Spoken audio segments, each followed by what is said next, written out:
Voilà, Parashat Roukat. La conquête d'Eretz Israël commence. Et la conquête donc des parties qui vont appartenir au Ham Israël débute. Dans quel contexte cette conquête débute, et pas simplement dans quel contexte elle débute, mais aussi ça va nous permettre de saisir qu'est-ce qui nous permet de mériter Eretz Israël. L'une des plus grandes chances qu'un homme peut avoir dans sa vie, c'est habiter en Eretz Israël. Le Ham Israël, en Eretz Israël, à Yerushalayim. Et qu'est-ce qui nous permet de mériter Eretz Israël? Le Ham Israël revendique Eretz Israël. Eretz Israël lui appartient alors qu'il y a certaines personnes qui tentent de remettre en question. Et ici, on voit dans l'Haftara plus précisément un échange entre Yiftach et le roi de Hamon et qui va nous servir un petit peu de compréhension. Qu'est-ce qui permet au Ham Israël de revendiquer lorsqu'il y a alors c'est pas chouda que je nous l'a donné à nous, c'est Vadaï. Aval, il y a une perception aussi juive plus approfondie. Il y a marqué dans le Passouk que dans Parashat Roukat, que le Ham Israël, lorsqu'il s'apprête à rentrer en Eretz Israël, il tente de passer par un raccourci par la terre de Édom. La terre de Édom se situait à l'époque dans le sud d'Eretz Israël. Donc le Ham Israël demande à Édom, est-ce qu'on pourrait passer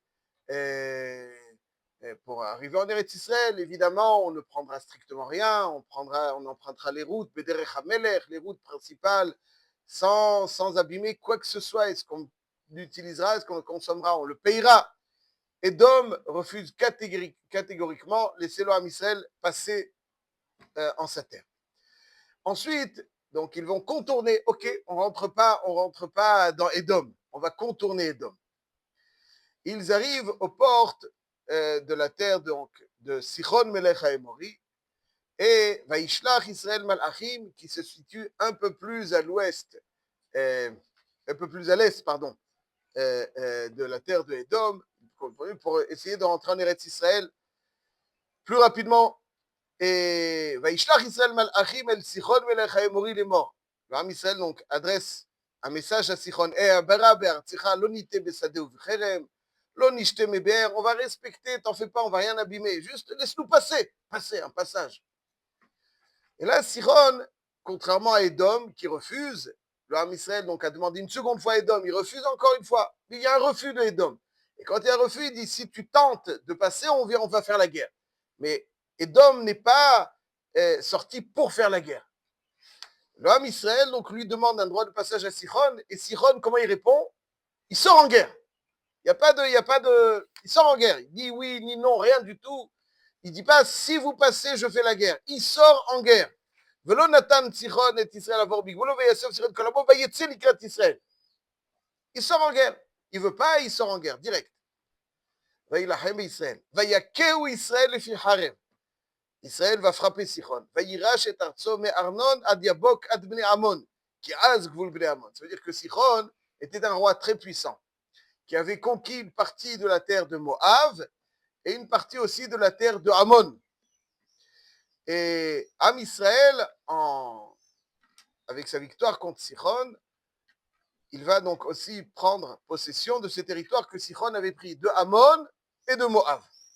C'est pour ça que le Passouk nous dit ויקח ישראל את כל הערים האלה וישב ישראל בכל ערי האמורי בחשבון ובכל בנותיה כי חשבון עיר סיחון מלך האמורי חשבון והוא נלחם חשבון הרי חשבון c'est le lecteur pourrait se poser la question mais חשבון appartenait à Moab qu'est-ce que tu me dis que חשבון עיר סיחון מלך האמורי le pasuk explique והוא נלחם במלך מואב הראשון ויקח את ארצו מידו עד ארנון donc il a pris c'est pour ça que une partie de la terre de Moab était chez Sichon, et lorsque le Ham Israël a conquis Sichon, il a conquis aussi ce qui historiquement appartenait jadis à Moab, qui avait été conquis de Sichon, et c'est ce qui va faire dire à la Gemara dans Gitin d'Aflamet Het Amoud Aleph, une Gemara très connue, Ammon ou Moab, Tiharu Besichon.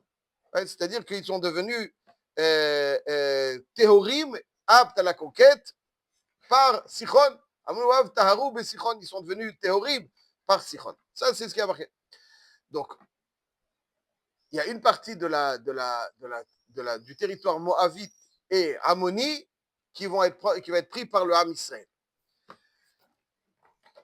Plusieurs siècles après, le roi de Ammon, qui représente aussi Moab, dans le Navi Shoftim, Perek Yud Aleph, et Perek Yud Aleph, le roi de Ammon sort en guerre contre le Ham Israël parce qu'il veut, selon ses arguments, il revendique que historiquement ça nous appartenait. Historiquement ça appartenait à Ammon ou Moab. Alors on veut que vous nous restituiez ce qui historiquement nous appartenait. Évidemment, quand est-ce que le roi de Ammon fait son apparition? Marqué dans le pasuk avant, les psukim avant, Perek Yud, pasuk Vav, עם ישראל, ויוסיפו בני ישראל לעשות הרע בעיני השם, ויעבדו את הבעלים, ואת השטרות, ואת אלוהי ארם, ואת אלוהי צידון, ואת אלוהי מואב, ואת אלוהי בני עמון, ואת אלוהי פלישתים, ויעזבו את אדוני ולא עבדו. Malheureusement, ça ne se passait pas bien du tout. Et quand ça se passe mal, donc la Avodah Zara, alors évidemment, il y a ceux qui doivent, ils viennent titiller le Ham Israël. וירצו וירצו את ישראל, ויעברו בני עמון את הירדן להילחם גם ביהודה ובבנימין ובבית אפרים, ותצר לישראל מאוד. Donc, suite à ce comportement indigne du Ham Israël, le roi de Ammon traverse le Jourdain et il sort en guerre contre le Ham Israël. ויזעקו בני ישראל אל השם לאמור. Et là, le Ham Israël, quand ils sont face à de telles situations, תשובה. חטאנו לך, וכי עזבנו את אלוקינו ונעבוד את הבעלים. Bon, je vais raccourcir un petit peu. Finalement, ils ont une initiative de tchouva. Et là, la Géoula va être déclenchée. Comment la Géoula va être déclenchée? Donc, face à la menace du roi de Ammon, qui revendique les terres qui ont été, pendant Yetziat Mitzrayim, conquis par le Ham Israël, ça se passe de la façon suivante. Là, on est à l'époque des Shoftim. L'époque des Shoftim, c'est une époque qui n'est pas très pshuta dans l'histoire du Ham Israël. Ish kol hayashar be'enav ya'aseh, ça veut dire qu'il n'y avait pas vraiment de structure qui gérait le Ham Israël. C'était un petit peu désordonné. Et comme c'était désordonné, alors pour livrer combat, on ne peut pas quand on est désordonné. Pour livrer combat, il faut une stratégie militaire, une organisation militaire, une stratégie militaire. Une stratégie militaire peut être mise en place que lorsqu'il y a une organisation militaire. Et là, il n'y avait pas d'organisation militaire tellement. Donc, ils étaient exposés à la menace donc, du roi de Ammon. Et le roi de Ammon savait très bien qu'il n'y avait pas trop... Et donc, il vient les attaquer. Il leur dit, vous demandez ce que vous avez pris. Donc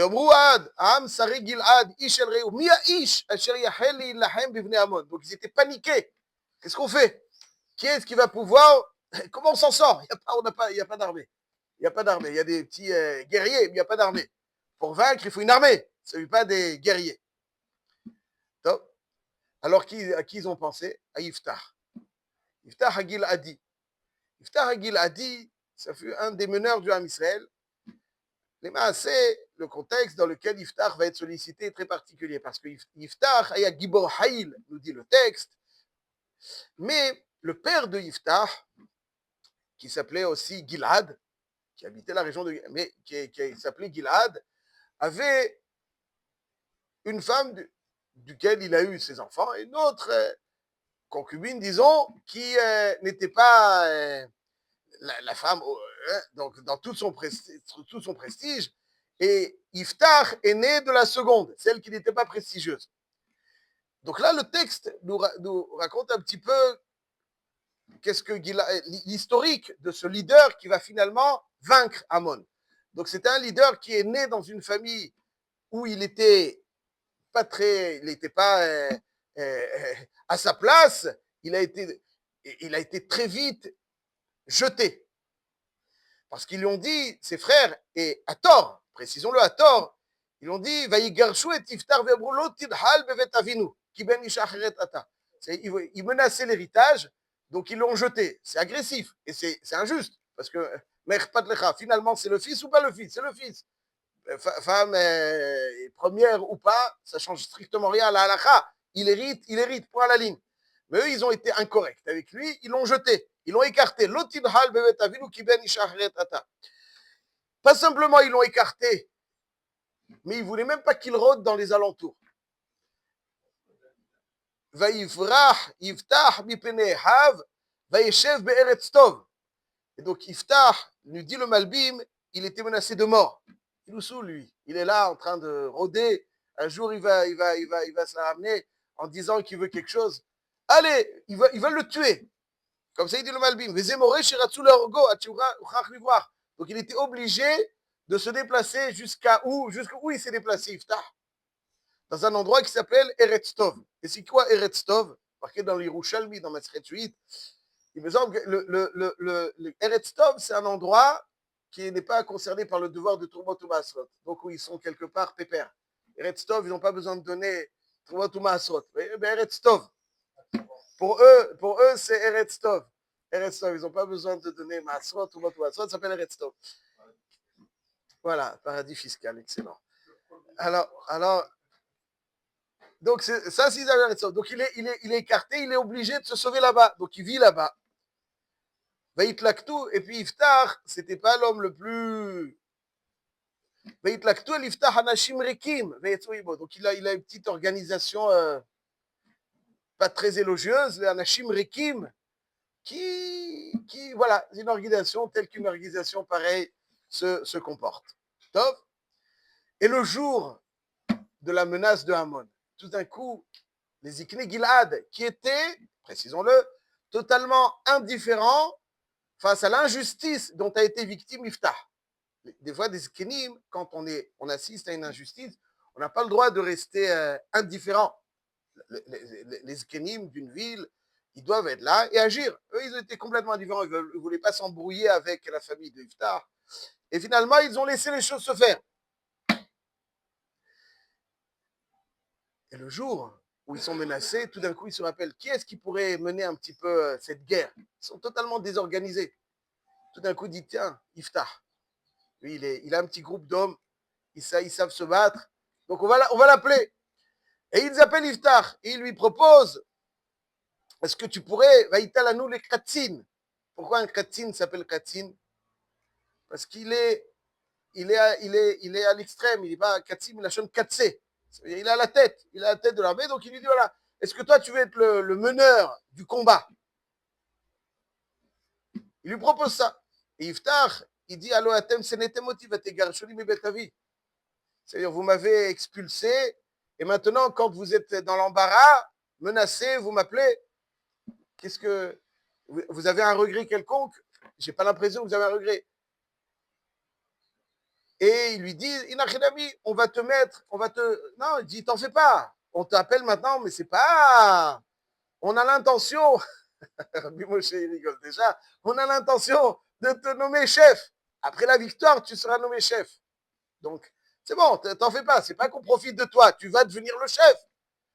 Et là-dessus, Iftach rétorque qui dit, mais vous me donnez rien de spécial quand je vais être chef. Ça, tout général victorieux est nommé chef après, n'est-ce pas? Il n'y a rien de plus. On connaît ça, je ne sais où. Ouais, il a été victorieux, il était meneur, donc après, évidemment, il est nommé président, il est nommé. Donc il n'y a rien de bien spécial. Vous ne me proposez rien, vous ne montrez pas que vous regrettez. Il dit. Alors ils lui disent, OK. Alors,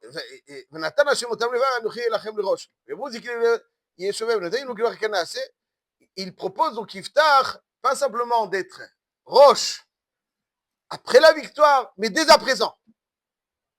Dès à présent. Donc, il le nomme roche. C'est pas suite à la victoire. Il le nomme roche.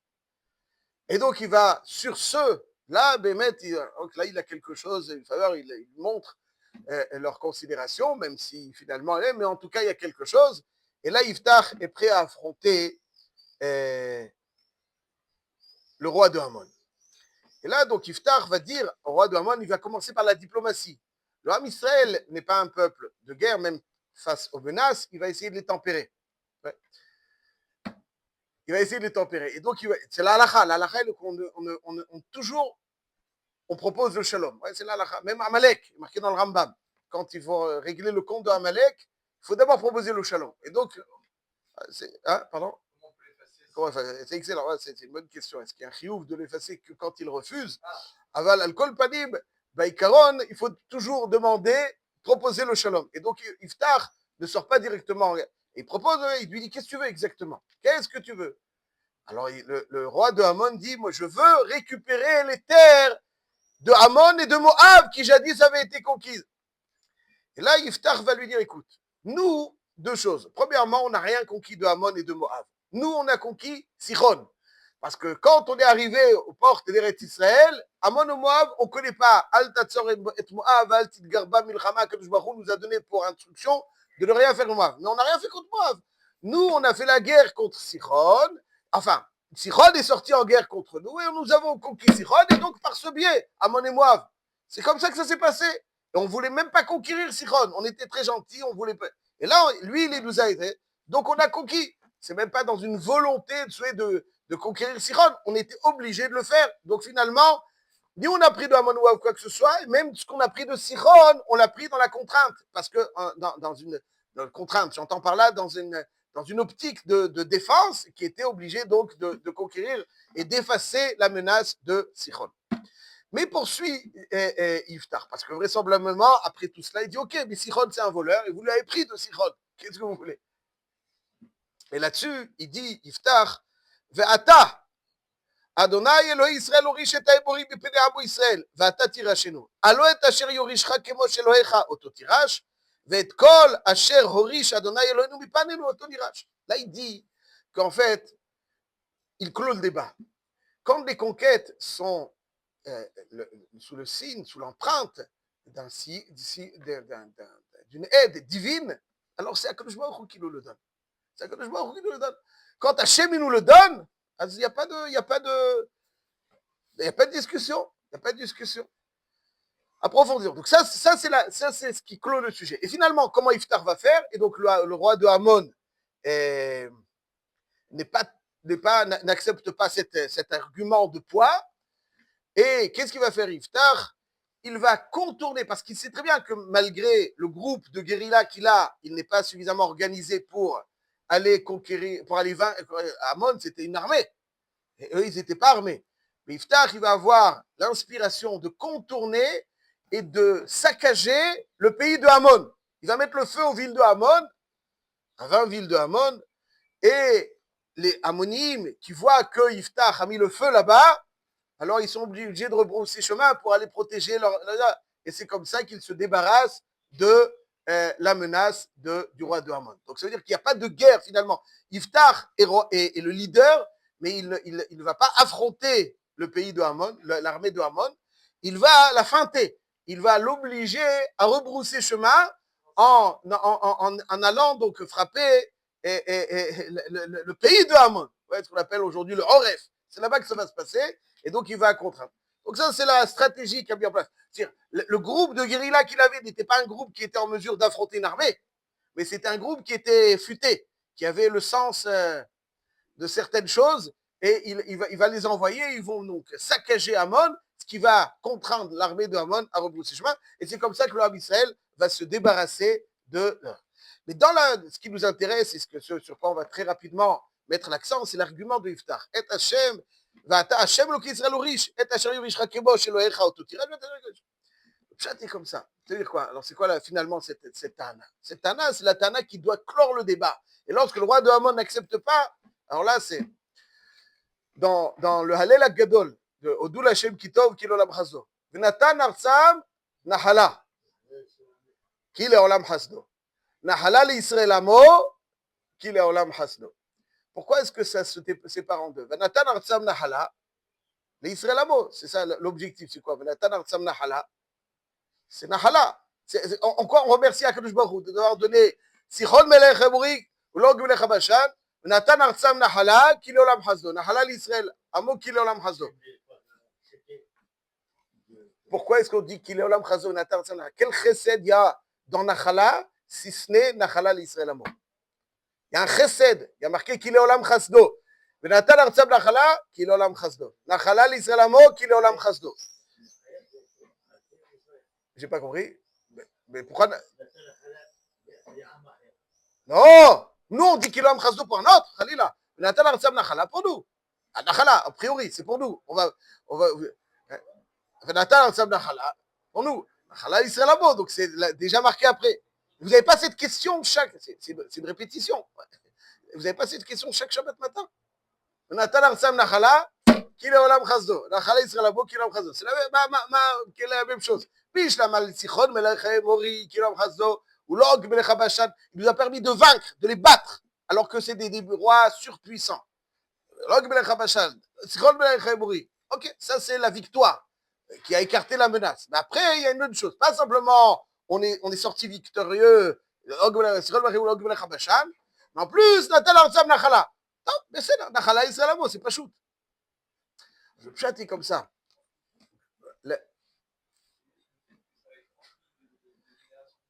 C'est pas dans Nachala Israël Amo, ça. C'est en deux, l'Israël Amo. Donc bon, j'entends.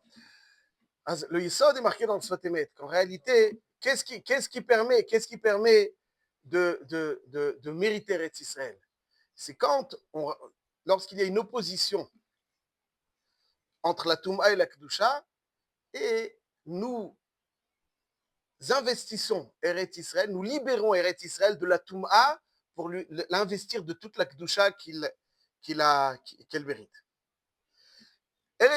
Comme tous les endroits très Kedoshim, la Touma n'aime pas que la Kedusha investisse un lieu. Donc il y a une opposition. Nous luttons pour nous débarrasser de la Touma et pour investir l'endroit de Kedusha parfaite, c'est ça, cet investissement de la Kedusha, ça c'est déjà l'endroit, on lui rend sa Kedusha. On le débarrasse de la Touma qui est occulte, qui tente d'occulter la Kedusha, ça c'est la première chose.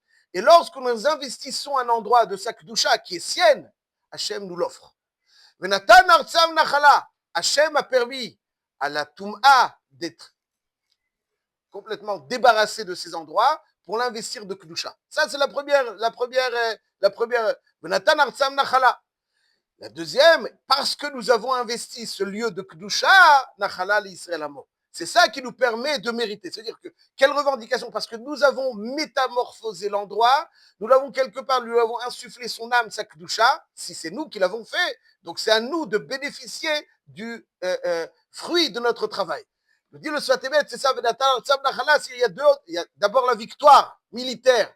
Ensuite, ça veut dire que Hachem nous a permis de débarrasser ce lieu de Touma, de sa Touma, pour l'investir de la Kedusha. Et lorsque, ça c'est une chose, bon, ok, vous avez fait, je koyach, aval pas simplement ça. Après que nous l'avons investi de Kedusha et nous avons débarrassé la Touma qui occultait ce lieu, il nous donne